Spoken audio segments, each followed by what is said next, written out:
gorgeous day in the sun. I was out there. We'll all get out there. I really appreciate everybody who's put the time and creativity to get Hoopla together. And I want to acknowledge that we're on Indigenous territories and that these territories are unceded, which is always hopeful for us. I want to thank all the women at WAVAW, Women Against Violence Against Women, and all the workers and all the women that we serve. I've been the clinical supervisor there for 5 years, and these collective teachings have made a huge contribution to my analysis and my practice. The work I'm going to talk about in terms of resistance to violence and women's resistance to sexualized violence and assault has really been informed by my work with survivors of torture and also with all of the women that I've worked with in different places, especially at WAVAW. And this is very much a collaborative approach. These aren't all like my ideas by any means.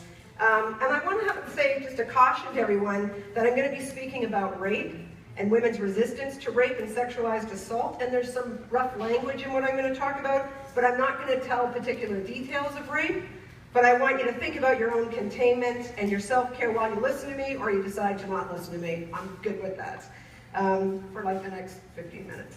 So I want to address the ever-present nature of women's resistance to sexualized assault and other violence. What gets read as resisting in our society is based on men's ways of being and access to patriarchal power. But women always fight back. We know this. Whenever there's no consent, there's resistance. Women fight back prudently and intelligently with all the wisdom and resources that we have, but it's often not seen as resistance by the courts and by society, where women are blamed for not resisting it enough in a society that teaches us don't get raped, not don't rape. And I want to take apart some of the taken for granted ideas that pass for truth in counseling talk about the mental illness and pathology of women who are victimized by men's violence, and offer some feminist-informed inversions of language that are more honoring of women's ever-present and intelligent resistance. As a psychologist, I have a PhD in this stuff, I'm skeptical and critical of locating the origins of abuses of power inside of the people who are subjected to oppression. For example, sexual assault is the abuse of power by people who are perpetrators of violence. Sexual assault should not be cast as a problem in the minds of the women who are subjected to it. We need to critique the field of psychology for making sense of experience as if it happens in the landscape of a person's brain. In practice, this looks like talking about us as rape victims, as women who are somehow damaged or broken on the inside. I'm more interested in addressing the actions of men oppressing women, gender-variant people, and children in the physical world than in finding damage in the minds of the women who've been sexually assaulted. So in my work alongside community workers, I find it useful to keep my attention on the ways problems are created in the social world, where power is wielded and people are harmed. I resist being curious about what is wrong in the minds of women in order to make sense of rape culture. I am, however, committed to making sense of women's acts of resistance to sexual assault. Naming rape culture is not an attempt to be provocative or emotional. It's an act of naming power, making power transparent, and naming violence without euphemisms or minimizing language. On their website, WAVAW describes rape culture as the normalization of sexualized violence and systemic practices of blaming the victims, particularly women, for being raped. I'm talking about understandings of resistance that come to me from activist traditions. Resistance, as I'm using it, refer to a person's, all of their responses to abuses of power and oppression, and in many ways they maintain their dignity and try to move towards justice. So in Asylums, a book by sociologist Irving Goffman, he wrote about people's resistance to being held in total institutions, like psychiatric institutions, residential schools, and prisons, where power is overt and the holders of power dictate most of human behavior. He witnessed people's responses to these institutions and their very small forms of resistance, such as sticking out their tongues, walking slowly, pretending to be stupid. Goffman's ideas are important because they question what usually gets attended to as resistance, which is often described as like fighting back and speaking up. Instead, he amplified these small acts of living to describe the nuanced and multiple ways that people resist abuse and work to address abuses of power. So what is credited as resistance in our culture is physically fighting and speaking out. These are actions that men with power can enact. However, overt acts of resistance against oppression are the least common forms of resistance, as the consequences of this resistance are extreme. We are in a rape culture, and that means women who are subjected to violence and sexual assault cannot safely and openly protest. Women always fight back against men's violence in multiple ways, but not always in ways that are easily noticed or understood as resistance. For example, women who've been raped are judged legally and culturally about their resistance to rape. Many women I've worked with across 25 years tell me stories about what they should have done to defend themselves against rape, including screaming and physically fighting. Many women who've suffered rape are unsure if they were raped because their responses fall short of all-out physical struggle, and they get retold as compliance, if not consent. When I ask how they learned what it is a woman's supposed to do if they're really raped, they tell me they learned some things from television and films. Women scream, scratch, and fight. But for the most part, stories of men being raped are absent. And when I ask who wrote this script, it comes forward that the actress's voice is a woman's, but the writer and the director who create the voices are most often male. So I facilitate a women's counseling group and a substance misuse program in which young women were talking about their experiences of sexualized violence. And all these women come to our program for, quote, drug and alcohol help. Almost all of them have been subjected to sexualized violence. So it's interesting, we cast the problem as their addiction problem, not that addiction's a response to violence. So in this group that we had with all these young women, everyone was surprised to learn that while every woman in that conversation had experienced some acts of men's violence and sexual assault, no one screamed. None of us screamed. And some women said they couldn't breathe enough to scream. Someone said they thought it was really wise to stay silent. Some people were being physically restrained with gags or hands and could make no noise. The conversation led us to sharing what was really happening for us as opposed to what television tells us we're supposed to be doing. So just as women are judged for not fighting back in ways patriarchy can recognize, women are also judged for resisting with physical force. In the United States, where they have the death penalty, women have been executed for defending themselves from men who have sexually assaulted and beaten them. And the overwhelming majority of women in prison in the United States are survivors of domestic violence. And that's from the New York Correction Association's own numbers. So while it works against us because we don't get read as resisting rape, it works if we do physically do things. Now we're seen as that we criminalize women's resistance, and women go to jail for that, and women have been executed for that in the United States. So one young woman who I saw as a substance abuse counselor told me how she held shame in the identity of a slut in her school and community because she had sex with several different guys at one time. But when I started to have a conversation with her, a very different story came forward, right? Which included this group of young men's determined and premeditated acts to create the conditions necessary to gang rape her, getting her drunk, taking her to a hotel room, taking her alone, spreading word on social media that she was a slut to preempt any effort she might have made to charge them with rape. She admitted, more like she confessed to me, that she hadn't fought back. And she elaborated that she knows she should have screamed and bitten them and fought physically. And I asked why she didn't. And she said she knew fighting could lead to getting her killed. And resistance can be spontaneous, and it may occur in the moment as the oppression occurs. And this understanding of the spontaneous nature of resistance informed me to ask her, what did she do in the moment? And she brought forward a range of intelligent responses. She tried humor, reminded them that they were friends, used their first names, used their nicknames. She responded in ways that tried to keep them from being angry and violent. This means she intentionally offered or initiated some sexualized acts she knew she would survive as resistance to the men getting more violent. This can be judged as her being seen as seductive or consenting, but actually it's her totally fighting back. This is brilliant resistance. We talked about how afraid she was, acknowledging her ability to think even when she was terrified. And as we uncovered this hidden transcript of her resistance, she moved back in her body. She was sitting up, looking me in the face and speaking with a steady voice. She acknowledged her own intelligence and said it was meaningful that I had witnessed that. Because covert acts of resistance, such as this woman's, are easily hidden in counseling talk, we have to really have a finely tuned attention to where women are possibly fighting back and ways that they're maintaining their dignity. So my approach to looking at resistance is based on three things. First, wherever there's oppression, there is resistance. Women always fight back when they are sexually assaulted. Secondly, resistance ought not to be judged for its ability to stop oppression. Usually you can't. But thirdly, it's important because resistance maintains our ability to stay connected to humanity, especially in situations outside of human understanding.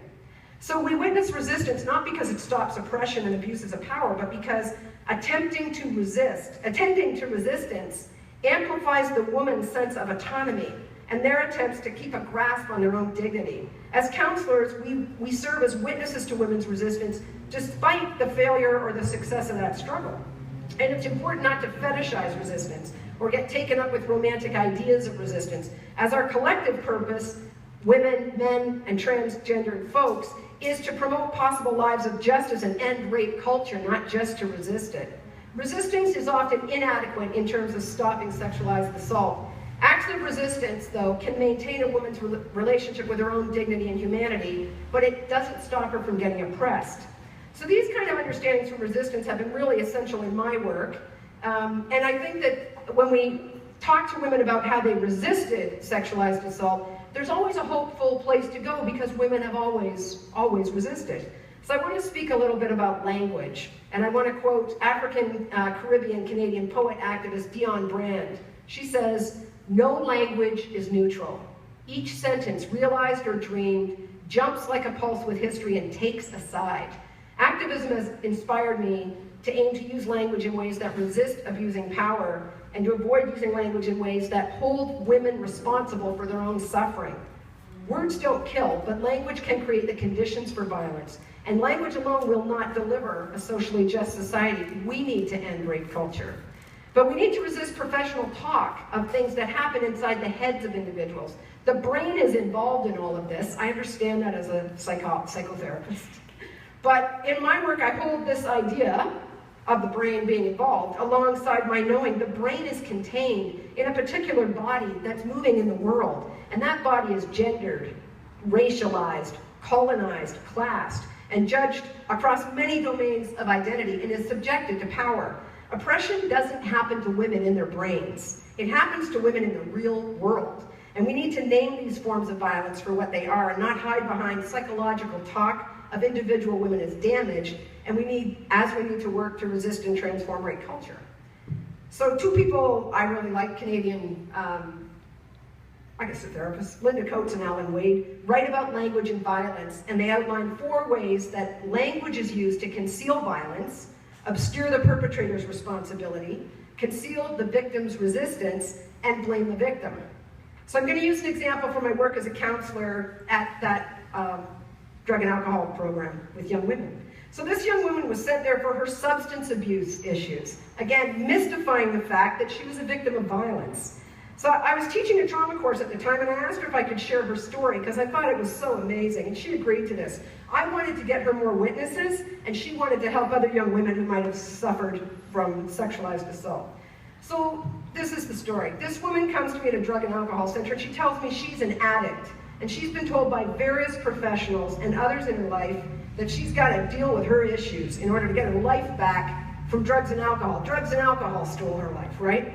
So she holds great shame about being a willing participant in a, quote, inappropriate sexual relationship that she was in with an older man. She's mortified that when this sexual relationship became known to other adults, she denied it. She has no answers to the questions she's been asked about why she allowed this to happen.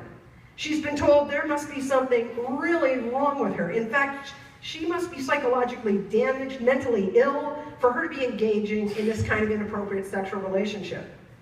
In a very short time talking to her, it becomes clear to me this young woman is the victim of ongoing sexual abuse by the father in a foster home. So violence is concealed when sexualized violence is termed an inappropriate sexual relationship. The violation of her sense of safety, her right to be a child, and other ongoing horrors are left unnamed in this kind of language. We also call her an addict as if the problem is drugs and alcohol. That is a fantastic smokescreen for men's violence. The perpetrator of the violence doesn't appear in her account, and his actions are absent in all of the referral information that I get. Nowhere is there any account of her resistance or the ways that she fought back. And there's this idea that there's something really wrong with her, possibly psychologically wrong, that she's to blame for this violence, and that's what's offered for why we're meeting together. So if we think about that, all of this stuff pathologizes her. And Coates and Wade have ideas that we should be using language to reveal violence, clarify who's responsible, bring forward her resistance, and contest the blaming or pathologizing of this young woman. So here's what I do. I asked her if this was a relationship she wanted to participate in. She said she was 5 years old when the attacks began. So she was never talking about it as a relationship. She says that he told her this is what it was to show love, and that she had had no other teachers. She said that she felt special and was given gifts for the first time in her life by this man. However, she got older, she came to understand this was inappropriate. She felt ashamed of herself. She was ashamed of herself. She continued to participate in this relationship because she had so many other siblings in the foster home, and she wanted to keep her family together. And I asked her if this was an inappropriate sexual relationship. She said, sitting here now, I don't think so. She said, I think it's a man continually hurting a child. And I asked, who should be holding shame for these attacks? And she responds, the man. And I ask what it says about her, in her own words, that she sacrificed herself in order to defend her younger siblings from violence and held her family together. I asked her how a 5-year-old girl can defend herself against the attacks of a 40-year-old man. I asked her how drugs and alcohol takes advantage of all this violence. Following this part of the conversation, she lets me know she feels like I understand her. She has great interest in the conversations that are going to come about how she resisted full on and how as a 5-year-old girl she kept her family together. She also thinks this way of talking is going to make it very hard for drugs and alcohol to continue to take advantage of her. She's not interested at all anymore in what's wrong with her. And she thinks maybe the best label for her might be superhero. When women are sexually assaulted by men, women can easily get a diagnosis of post-traumatic stress disorder. Post-traumatic stress disorder might be useful in terms of getting some medical help and maybe even understanding her experience, but it labels a woman with a mental illness. And all the ways women fight back against rape and sexual assault are hidden, and instead the psychological talk speaks of women as if they're acted upon instead of ever being actors. Many acts of resistance are reframed as symptoms of mental illness, such as dissociation, which is in fact a fabulous act of resistance that can save her life when a woman can choose to leave her body when she's under attack and she can't defend against herself. Now, I have a problem with so much of this resistance being labeled disordered. Who is disordered or mentally unwell is the man who attacked her.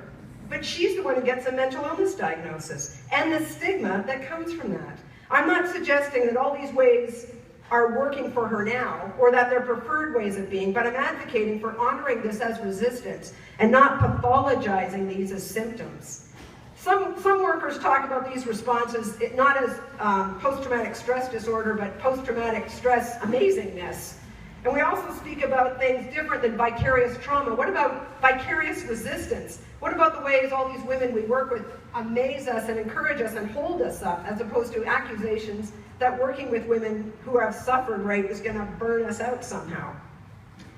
So, when a man uses a weapon or his own physical strength against a woman and terrifies her or says he will kill her, and she prudently and courageously and amazingly stays still and silent, she is fighting for her life.